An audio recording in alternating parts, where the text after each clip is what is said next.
La Côte d'Ivoire, c'est notre second sujet. Maintenant, nous allons évoquer donc ces violences intercommunautaires qui ont fait au moins 2 morts vendredi à Bongouanou. Nous sommes à 200 km au nord d'Abidjan. C'est le fief d'un des candidats à la présidentielle, Pascal Affi-N'Guessan, l'ancien premier ministre de Laurent Gbagbo. Un commerçant de l'ethnie locale Agni, considéré comme favorable à l'opposition, a été tué d'une balle dans le front et à coups de machette à Broukro, village périphérique de Bongouana, un des théâtres des affrontements.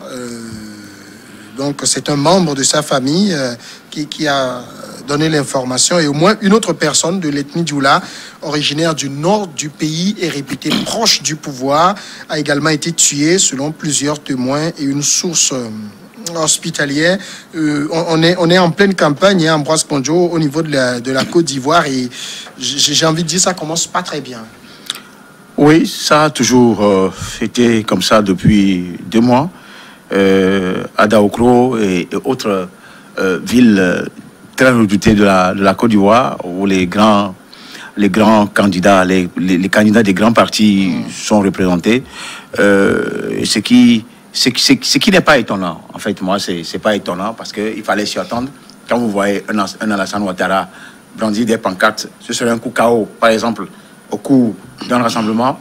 Dites-vous que ceux qui sont en face, qui d'abord, contestent sa 3e candidature, et ensuite condamnent le fait qu'il ait pu arriver par intelligence ou par manigance à remplacer Gon Coulibaly, ce qu'il appelle son dauphin, qui est mort aussi de façon régulière, même mystérieuse à la fois. On dira que les violences ne sont pas loin.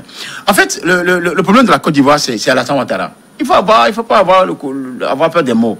C'est un monsieur, un transfuge qui a été repêché par Houphouët-Boigny dans les années 90, depuis le FMI, parce que Houphouët-Boigny avait fait appel, comme le Gabon aussi, des intellectuels africains pour venir construire le pays. Les Togolais sont allés au Gabon, en Centrafrique et ailleurs. Les Togolais sont allés en Côte d'Ivoire. Et les Burkinabés, les brainstorms, c'est-à-dire les têtes grises, sont allés ailleurs. C'est en cela on a emmené Alassane Ouattara. Sauf que le monsieur est venu pour ses propres ambitions. Il ne faut pas en douter. À la mort d'Alassane Ouattara, on sait ce qui s'est passé entre lui et Bédié, ce qui a amené l'ivoirité, juste pour faire le petit historique. Et les Ivoiriens qui se disent, mais la terre nous appartient. On ne peut pas laisser un étranger nous gouverner au point même de nous tuer. Ça, c'est des questions, c'est des questions qui sont clivantes et qui sont idéologiques, qui sont identitaires, que les gens ne veulent pas qu'on soulève pour des raisons vraiment sensibles. D'accord. Maintenant, si Alassane était au moins intelligent, il aurait pu laisser le pouvoir après avoir fait 2 ans. Il a fait du travail aussi. Il faut le reconnaître. Au-delà de la faim qui sévit toujours, la misère qui sévit toujours, la Côte d'Ivoire était toujours la vache laitière de l'Afrique de l'Ouest. La Côte d'Ivoire, premier producteur mondial de cacao, de café et de l'anacarde, de l'art du cajou. Ça, c'est indiscutable. Et ça, c'est de l'argent. Et ça permet de construire le pays. Au-delà des échangeurs, des routes qu'on a construits, il y a ce conflit ethnique latent qui est là, qui est instrumentalisé par Alassane Ouattara pour pouvoir renverser la cohésion ethnique qui existait entre le Nord et le Sud. Parce qu'au départ, il n'y avait pas de problème de Nord. Ce qui fait que même entre les artistes, comment on l'appelle, Tiken Jaffa Koli et autres, ils ont du mal à prendre une position à un moment donné, et ils se sont affirmés par la fin. Surtout la Salfo de Maïs System. Donc aujourd'hui, je crois que le problème ivoirien est un problème de personnes. Un problème de personnes lié au seul Alassane Ouattara, qui devait juste vider les lieux et laisser la Côte d'Ivoire grandir. Parce qu'il y avait une crise qui n'avait pas été résolue. Les gens sont en prison, Gbagbo est en prison. Gbagbo qui est un africaniste, qui est adulé par les panafricanistes. Déjà, Alassane Ouattara tire de dos tous les animateurs de Gbagbo en Afrique. À commencer par Thabo Mbeki, le premier. Et les autres. Maintenant, s'il veut faire bien et rentrer dans l'histoire, je crois qu'il serait bien de boucler son deuxième mandat et laisser le champ à aller. Même si Gon Coulibaly meurt, il y a d'autres Ivoiriens qui peuvent valablement remplacer dans le RHDP Alassane Ouattara. Alors, ce qui s'est passé quand même ce week-end au niveau de Bongouanou, c'est clairement un affrontement entre Agni et Dioula. Quand on rentre sur la sphère de conflit intercommunautaire, c'est là où ça devient grave. Hein. On sait toujours quand et comment ça commence, disait le général Eyadema, mais on ne sait jamais quand ça finit. Oui, tout à fait. Les conflits à caractère ethnique doivent cesser en Afrique. S'il faut faire un bond en arrière pour sonder notre histoire politique, sur tout le continent, on va découvrir que ces conflits interethniques ont permis même à certains envahisseurs, si faut le dire ainsi, à l'Occident surtout, de pouvoir se jouer valablement de l'Afrique et prendre position plutôt pour mieux nous spolier, nous piller et donner aujourd'hui le résultat qu'on connaît sur le plan économique. Ça, il faut qu'on ait le courage de le dire, c'est notre histoire et il faut qu'on l'accepte. Donc, nous devons commencer en tant qu'Africains, s'il faut bâtir vraiment de grands pays, à nous unir entre nous-mêmes. L'union doit commencer depuis la base et ça doit commencer depuis les groupes intercommunautaires et qu'on fasse en quelque sorte que la politique cesse de nous diviser depuis nos maisons, les familles, le voisinage, qu'on puisse aussi apprendre maintenant à faire la guerre idéologique uniquement au niveau des idées et des convictions, mais que cela ne rentre pas forcément dans des affrontements physiques, pour ne pas dire des affrontements armés. Donc, ce qui s'est passé la dernière fois à Bongouanou, comme vous l'avez dit, est en quelque sorte sanctionné, c'est à déplorer, et vivement l'Afrique doit sortir de ce théâtre-là. Maintenant, pour revenir à la situation globale de la Côte d'Ivoire, moi je regrette beaucoup parce que quelque part, nous avions tous été témoins de ce qui s'est passé au moment où Alassane Ouattara devait affronter Laurent Gbagbo. Et oui, en 2010 jusqu'à 2011, tout ce que ça a occasionné comme perte en vies humaines. Tous les coups que la démocratie a reçus, que ce soit dans la guerre ou que ce soit dans les urnes, les dits et les non-dits de cette histoire de la Côte d'Ivoire ne pourraient normalement pas permettre à Alassane de jouer le jeu auquel il se prête actuellement. Deuxième point, je pense qu'il a raté, à mon avis, son passage sage par la grande porte surtout. Au moment où il avait positionné Gon Coulibaly, comme l'a dit Ambroise tout à l'heure, il aurait pu soit le remplacer parce que, ironie du sort, ce dernier avait été emporté par un petit malaise, et ce que nous connaissons tous. Il aurait pu soit positionner un autre défunt, soit laisser le parti organiser peut-être des conclaves internes et puis maintenant donner libre cours à son parti de positionner celui qui pouvaient jouer leur jeu et continuer la lutte politique en Côte d'Ivoire. Cela aurait permis déjà, étant donné que la Côte d'Ivoire est un pays économiquement phare dans notre sous-région, dans beaucoup de domaines, ils sont le poumon économique de notre Afrique de l'Ouest tout entière.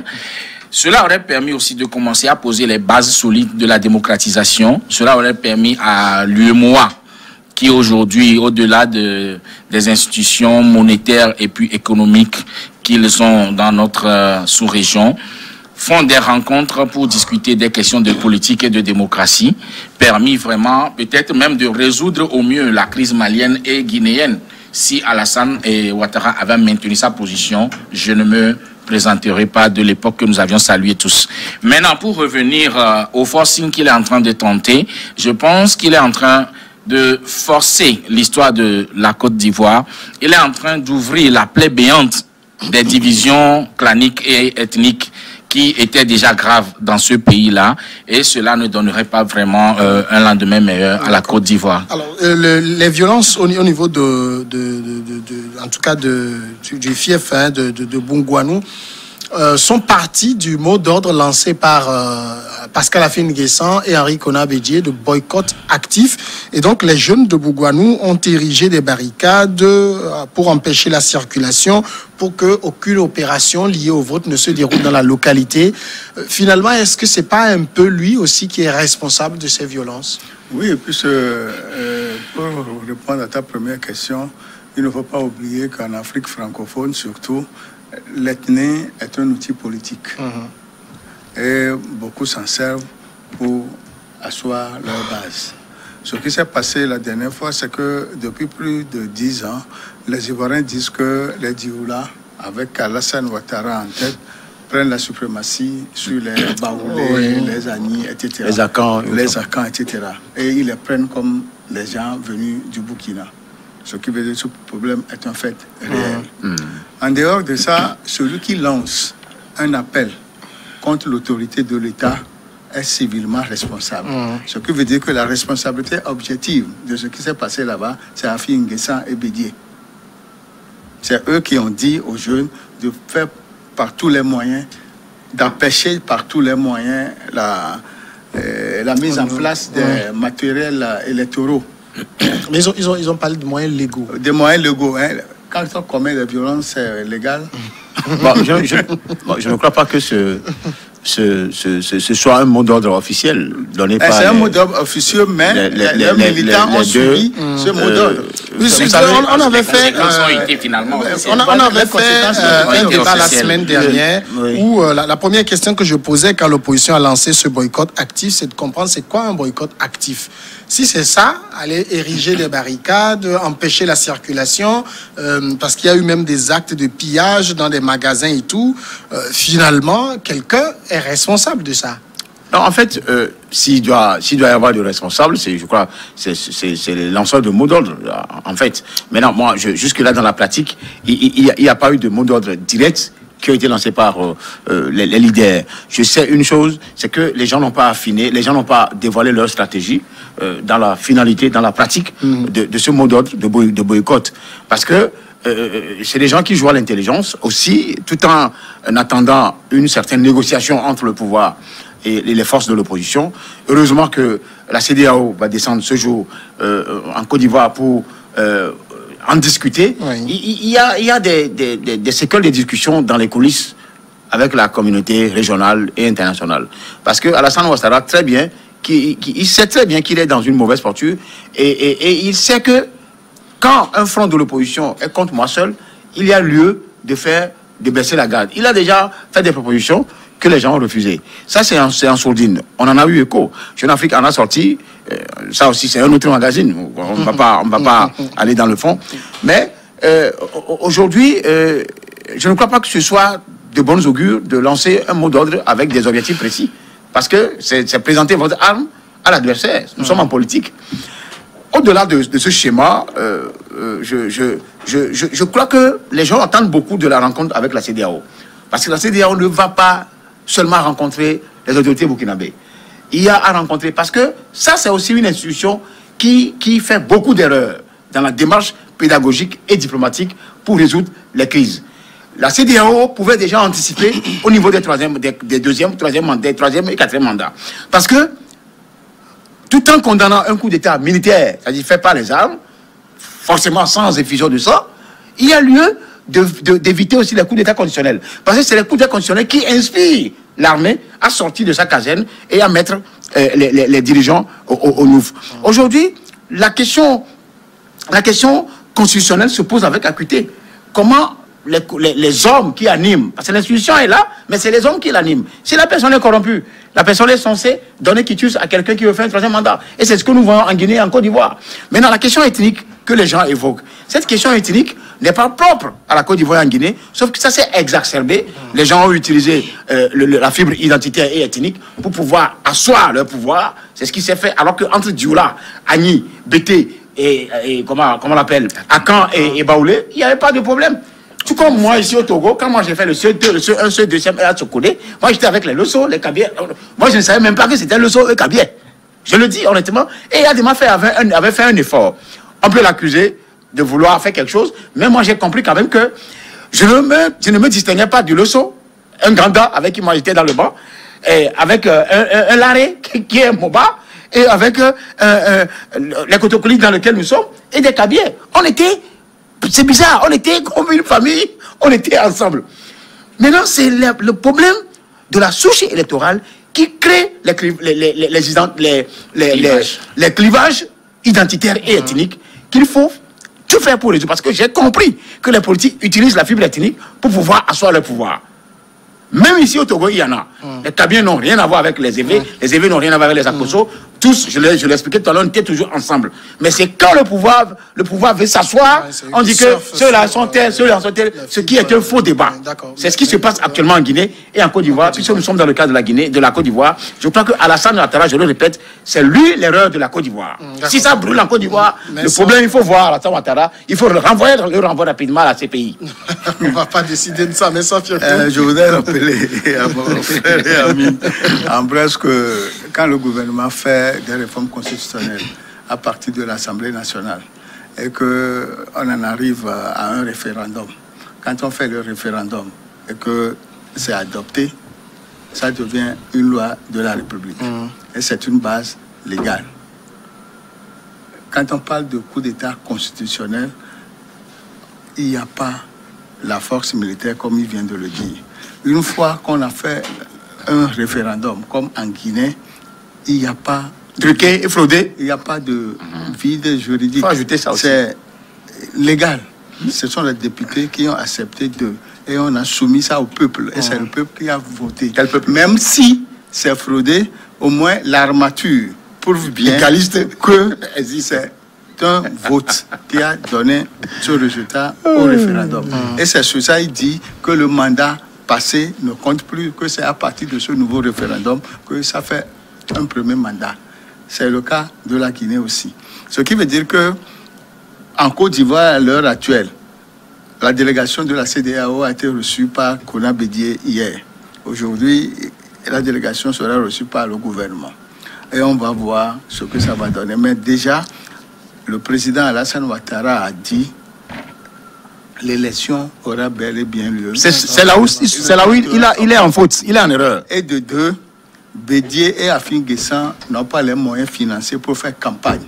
C'est pourquoi il appelle au boycott, que cette semaine, il va leur donner du crédit.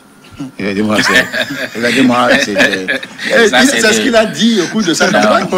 Ça, c'est un jeu politique. Non, c'est une provocation politique. Oui, il provoque quoi? Au lieu de baisser la garde, il provoque encore.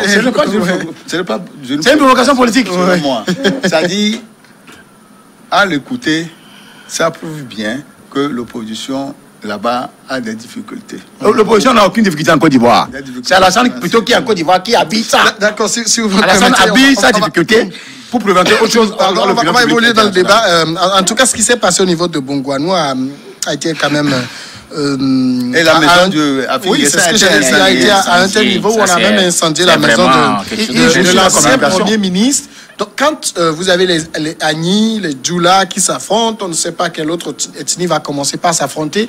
On commence par avoir un peu les germes de ce qu'il y a eu en 2010-2011. Oui, c'est ce que j'avais dit tout à l'heure et que c'est vraiment déplorable et on doit mettre fin rapidement à cette tendance-là parce que moi je dis le 31 octobre ce n'est plus loin.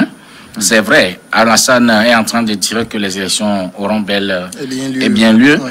Mais quand on connaît bien la Côte d'Ivoire, et n'oublions pas, depuis que nous sommes dans ce débat sur ce plateau, il y a, même si sa candidature n'a pas été retenue, il y a un élément qui est vraiment, je ne sais pas comment je peux dire, clé dans la lutte politique en Côte d'Ivoire que nous avions oublié de nommer. Je veux faire allusion à Guillaume Soro.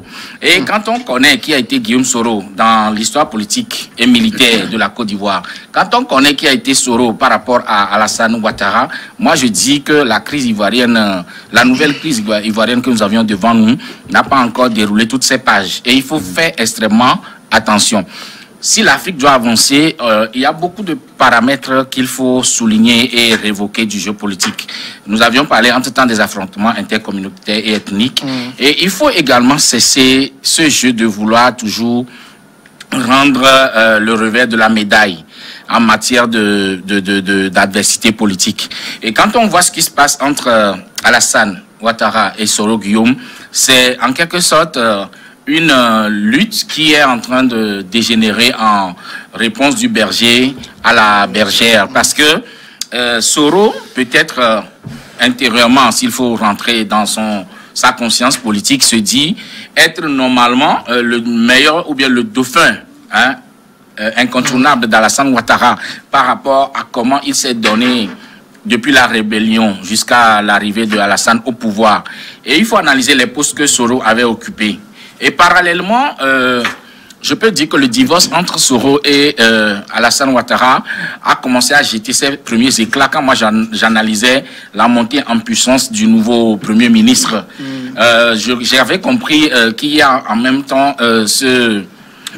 ce remords-là et qui doit devenir en quelque sorte actuellement un esprit de vengeance entre Soro et Alassane Ouattara, parce que aujourd'hui la position qu'occupe le Premier ministre, c'est le point phare que Soro avait tenu à un moment donné quand il était incontournable dans le parti et dans le jeu d'Alassane Ouattara. Et il faut analyser tout ça pour comprendre que les gens sont en train de se poser des pots de banane sur le chemin, mais le peuple est en train de souffrir, le peuple est en train de pâtir. Et donc, rentrons dans la profondeur du débat pour dire aujourd'hui que l'Afrique doit retourner à l'école des Sciences Po, comme je le dis. Et les Sciences Po, je dois souligner quelque chose, doivent sortir uniquement de l'applicabilité de la politique sur le plan intellectuel. Parce que quand on rentre dans la genèse et l'essence même du politique, il y a eu deux considérations. Quand on va chez les Grecs, par exemple, la politique est d'abord